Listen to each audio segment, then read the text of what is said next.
Assalamualaikum warahmatullahi wabarakatuh. Salam sejahtera bagi kita semua.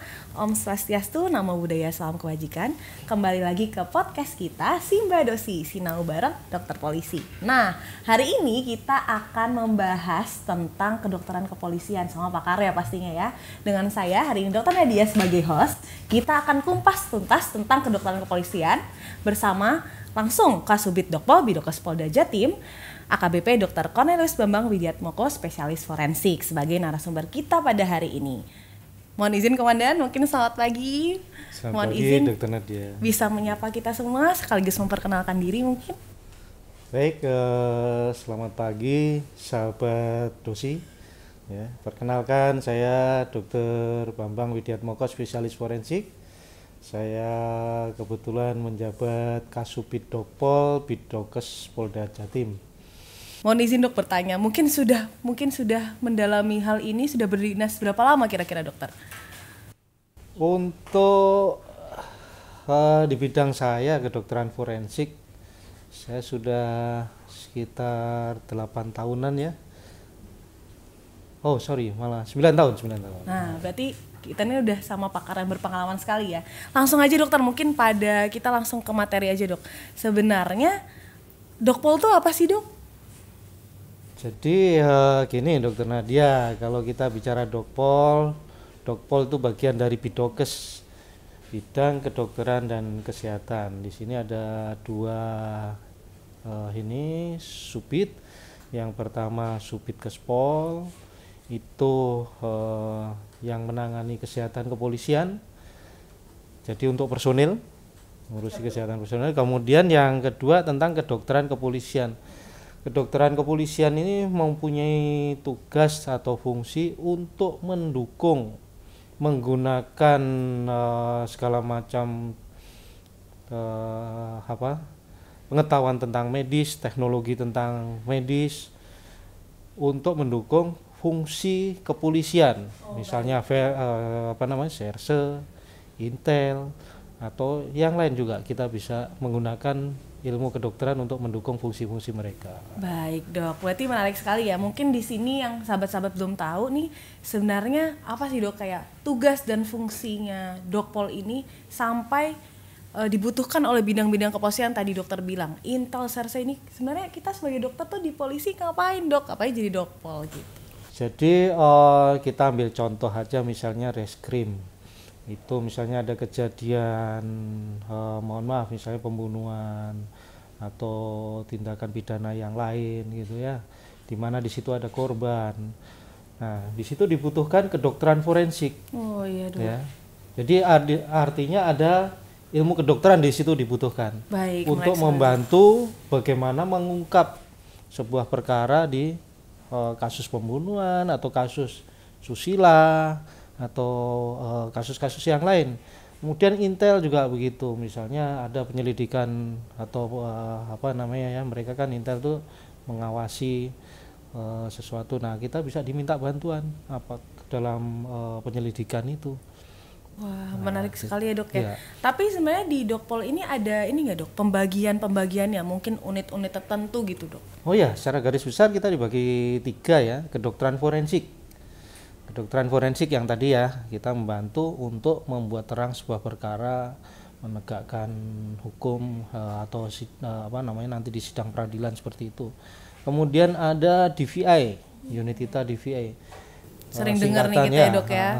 Disaster Victim Identifikasi, di mana kita mengidentifikasi korban-korban terutama yang meninggal pada sebuah bencana. Ya. Kalau bencana nanti kita bisa jelaskan di ini ya, apa kriteria bencana. Kemudian yang berikutnya adalah unit kami adalah Keskamtibmas. Di sini banyak menggunakan ilmu kedokteran, misalnya untuk keslab. Kemudian food security, di mana kita meriksa makanan ya yang akan disajikan untuk VVIP seperti itu. Keslab itu gimana dok tadi? Kesehatan lapangan. Jadi kalau ada kegiatan-kegiatan apa di mana anggota polisi itu turun di situ, kita ada di belakangnya untuk membackup. Jadi misalnya ada yang anggota polisi yang terluka, sakit, terus kemudian pada operasi-operasi ini, misalnya operasi lilin, operasi ketupat, kita juga turun di situ. Jadi selain menjaga kesehatan anggota polisi, nah kita juga membantu apa tugas-tugas mereka, misalnya untuk pencegahan, kita melakukan deteksi dini narkoba terhadap pengemudi apa gitu. Jadi banyak sekali Dokter Nadia. Baik Dok, itu mungkin yang tidak banyak diketahui atau dilakukan oleh dokter-dokter yang lain selain dokter polisi ya Dok ya. Mungkin balik itu ke pertanyaannya, sebenarnya apa sih Dok kemampuan dari Dokpol ini nih Dok? Oh banyak sekali ya, kemampuan kita itu banyak sekali. Maaf mungkin saya nggak hafal satu persatu, tapi bisa saya ini di catatan saya gini ya. Ini misalnya kita bisa membantu olah TKP, aspek medis ya. Jadi kita turun di TKP di mana beberapa misalnya dari barang bukti yang ada itu ada bukti yang berasal dari manusia atau bagian dari tubuh manusia. Seru banget kita ya Dok ya. Itu di TKP. Kemudian patologi forensik itu kaitannya dengan korban yang meninggal ya.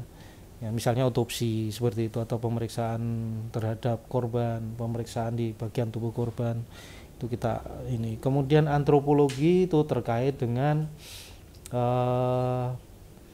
pemeriksaan tubuh korban ya, mulai yang paling banyak di sini kalau antropologi pemeriksaan kerangka. Wah, jadi kalau ya, jadi kalau sudah ke ini kondisi korbannya sudah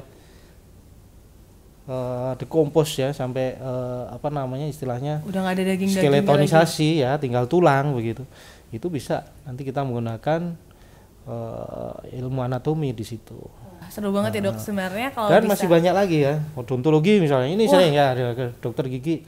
Nah ini yang pada kasus-kasus bencana kita bisa menggunakan gigi apa namanya buat tahu orangnya siapa ya Dok ya. Jadi setiap gigi itu mempunyai bentuk, terus kemudian susunannya apa itu mempunyai karakter sendiri setiap orang.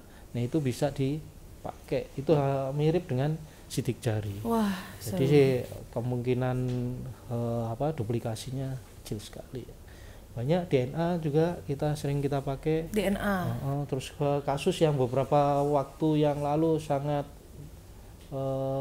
terkenal viral ya di TV itu misalnya toksikologi ya, toksikologi racun. Dulu kopi itu ya Dok ya. Kopi sianida mungkin ya Dok ya. Tuh. Kemudian masih banyak lagi untuk pemeriksaan di ini tahanan atau tersangka atau ini misalnya ya adalah dulu kasus ya di mana tersangka itu mengaku kurang sehat. Nah, itu nanti diperiksa ya Dok. Diperiksa di kita, atau tersangka itu mengalami gangguan jiwa. Nah itu bisa diperiksa di psikiatri forensik. Itu kan juga ilmu kedokteran juga. Banyak kan ya. Sampai ke misalnya kasus bom. Nah, itu juga kita bisa turun membantu di sana. Masih banyak lagi. Baik, berarti kalau kita bisa ambil nih ya rekan-rekan ya, sahabat-sahabat dosi. Kalau sebenarnya mungkin kedokteran kepolisian, Dokpol ini sangat-sangat luas dan banyak banget yang bisa kita ambil dari situ ya Dok ya. Maksudnya itu satu lagi mungkin yang dokter-dokter di luar sana tidak mengetahui atau tidak melakukan akan dilakukan oleh Dokpol itu sendiri ya Dok ya. Seru banget kan. Nah Dok mungkin kita mau nanya apa sih Dok keunggulan atau kemampuan Dokpol Polda Jatim Dok dalam menangani kasus-kasus. Mungkin ada yang bisa diceritakan Dok, apa sih unggulannya, apa prestasinya mungkin Dok? Ya kalau prestasi atau apa terkait pengalaman ya. Siap Dok. Jadi semua itu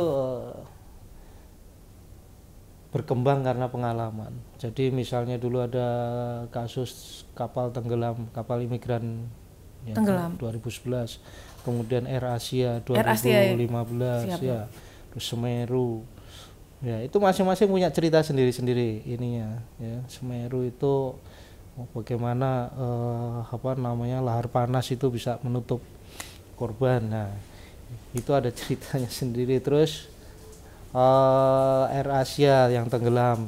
Mungkin itu yang orang-orang sering banget tanya tuh dok, tentang DVID tester, victim identification. Itu sebenarnya kita gimana sih dok cara misalkan identifikasi orang tuh dok? Tentunya kita melihat ini Dokter Nadia, kondisi dari korban itu. Kalau kondisinya masih baru fresh, mungkin cukup dengan cara visual ya. Tapi kalau kondisinya sudah tidak mungkin untuk dikenali secara langsung ya, kita bisa menggunakan metode kalau masih bagus ya mungkin sidik jari masih bisa. Terus yang sudah agak ini pakai tadi itu odontologi, gigi tadi pakai ya, antropologi bisa kita pakai, kemudian DNA itu kita bisa gunakan. Selain metode-metode yang agak lebih sederhana ya, misalnya dari propertinya, maksud properti itu apa pakaian, terus kartu identitas apa. Tapi yang jelas kalau yang itu tadi bisa disebut sekunder ya, dan indikator sekunder yang 3 itu sidik jari, odontologi sama DNA itu kita bisa sebut indikator primer. Oh baik dok, itu kan tadi DVI ya, mungkin kita agak bahas lagi ya. Mungkin yang menarik karena mungkin pengalaman-pengalaman dokter kan banyak nih. Satu lagi dok, tadi saya menarik dok, ternyata dokter polisi itu juga melakukan tadi namanya food security, jadi mengamankan makanan bagi VVIP dok. Menarik sekali, mungkin kenapa sih dok harus diamankan makanan VVIP mungkin itu? Ngapain sih dok, apa yang diperiksa sih dok? Ya terkait VVIP ya tentunya kan ya kita pilih lah. VVIP itu siapa ya? VVIP. Ya tentunya orang-orang yang memiliki kapasitas sendiri untuk disebut very important person ya, misalnya ya pejabat negara tentu itu ya, kemudian personel-personel lain yang mungkin ya memiliki ini potensi tertentu untuk harus diamankan, bahkan mungkin tersangka kasus tertentu ya. Jadi di tahanan itu kita bisa membantu juga untuk memberikan pengamanan dengan food security. Jadi makanan yang masuk kita periksa dengan cara ini ya kimiawi untuk melihat adanya logam-logam berat di situ secara kimiawi ya. Terus kemudian ada juga yang ini kita rasakan dicicipin dulu. Jadi yang nyicipin dokter polisi dulu ya, kalau kenapa-napa nanti kenanya dokternya dulu ya dok ya. Gitu ya. Seperti itu Dokter Nadia. Jadi beberapa teknik yang kita pakai untuk food security tujuannya adalah untuk mengamankan personil-personil yang kita anggap tadi very important person. Jadi periksa makanannya biar nggak ada zat-zat yang membahayakan gitu ya dok ya. Buat keamanan-keamanannya. Ada nggak sih dok pengalaman menarik atau suka duka dokter selama jadi tadi dokpol ini? Kalau buat saya pribadi semua menarik. Semua menarik. Jadi banyak kasus yang tidak terpecahkan dok, atau masih misteri?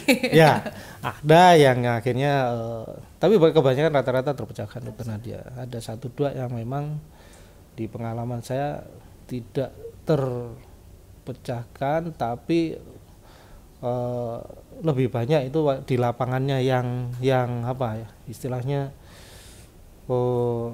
kurang, jadi olah TKP-nya yang kurang. Tapi di kami saya rasa dari sebagian besar kasus itu bisa kita bantu untuk menyelesaikan.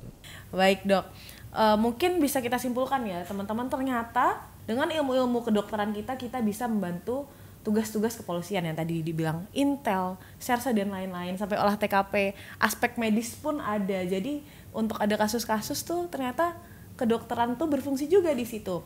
Terus tadi juga ada DVI yang tadi menarik banget ya dok, kayak kasus-kasus Semeru, kasus-kasus apa dok tenggelamnya kapal itu ya dok, imigran yang gitu. Ternyata di situ peran-peran dokpol tuh sangat berpengaruh ya dok ya. Sama satu lagi tadi mungkin yang tadi ya dok, Keskamtipmas ya tadi ya dok ya.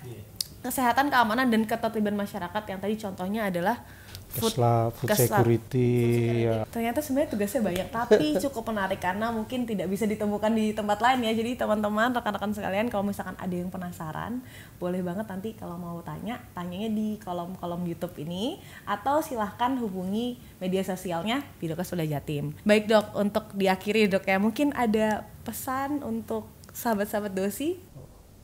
Untuk tugas-tugas kepolisian ini kita bicara tentang dokpolnya ya. Jadi untuk tugas-tugas kepolisian ini banyak sekali hal-hal yang sekarang ini harus diselesaikan secara saintifik.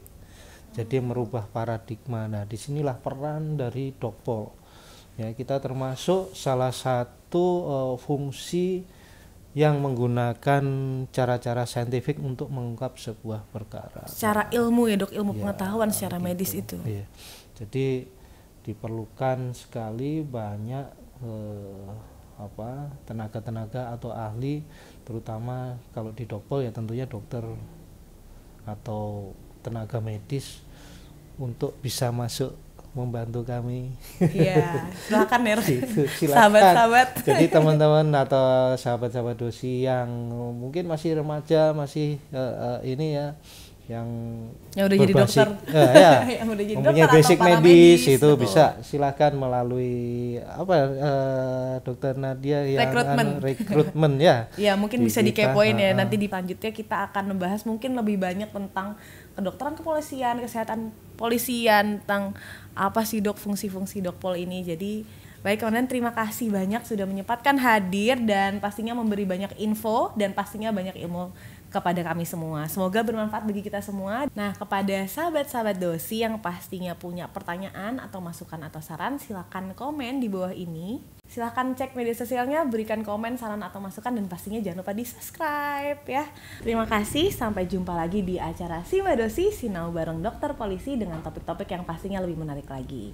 Salam noto hati, salam noto awak, salam presisi.